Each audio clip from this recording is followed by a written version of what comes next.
The barrel of the pistol pressed cold against her temple. Captain Rhodes' voice was low, filled with fury and disbelief. "Tell me who you're working for," he hissed. Now, but she didn't flinch, didn't blink. Just looked straight ahead, her pulse steady, her breath slow. The room was silent except for the faint hum of the overhead light and the distant echo of boots in the corridor. To anyone else, it looked like a woman trapped. To those who knew her, it looked like a storm waiting to break. Before I tell you what happened next, tell me in the comments where you're rewatching from. I love knowing who's listening. Her name was Alara Kane, and not long ago she had been one of the Navy. Its finest SEAL operatives, the kind of soldier who could disappear into a crowd, a forest or a war zone, and emerge with what she came for. But now, she stood in the hands of her own commander, a man who believed she betrayed her team. He didn't know the truth, not yet. The mission had gone wrong, badly wrong. Covert op in hostile territory had been compromised, and someone had leaked their location. Men had died. Rhodes wanted answers, and all the evidence pointed to her. Alara's wrists were bound, her face bruised, but her eyes were calm. The calmness enraged him more than any denial could have. "You think I won't pull this trigger?" he snapped. "You won't?" she said quietly. His jaw tightened. "And why not?" "Because you're not the kind of man who kills without knowing the truth," she replied. Her tone wasn't defiance, it was conviction, quiet and unwavering. That was the moment he hesitated. A split second of doubt flickered in his eyes, and in that pause, everything began to unravel. The air in the interrogation tent felt thick, heavy with dust and sweat and secrets. Outside, the muffled wind carried the scent of oil and desert sand. Alara could hear her heartbeat, slow and steady, counting the seconds. She'd been trained for moments like this, to read the smallest twitch in a hand, the faintest change in breath. Rhodes lowered the gun just slightly, confusion flickering behind his anger. "You were the last one to leave that site," he said. "You were seen near the comms gear before the signal was intercepted."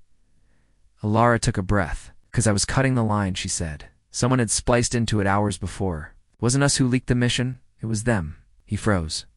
"Them. And the private contractors you insisted on hiring?" she said softly. "They were paid to set us up." His hand trembled, not from fear, but realization. Outside, the sound of distant shouting began to rise. Soldiers running, voices calling orders. The truth was spilling out faster than he could stop it. The tent flap burst open, and one of the younger officers stumbled in. "Sir, we found encrypted files in the contractor's truck. She's telling the truth." Rhodes looked at Alara, really looked at her, and for the first time, he saw not a suspect, but a soldier who had risked her life to protect the men under his command. The gun slipped from his grip, falling into the dirt between them. For a long moment, neither spoke. Then, with quiet dignity, Alara said, "You never threaten someone who spent her life protecting you, Captain. Not unless you're ready to face what she's capable of." Outside, chaos gave way to clarity. The real traitors were detained, the truth recorded, and Alara, though bruised, walked out of that tent with her head high. But something inside Rhodes shifted that day. Guilt, respect, shame, all tangled together. Later that night, he found her sitting alone beside the dim campfire, the flames reflecting off her tired eyes. "I was wrong," he said quietly. She didn't look up. "You were scared," she replied, "and fear makes good men dangerous." He swallowed hard. "You could have fought back. I could have," she interrupted gently.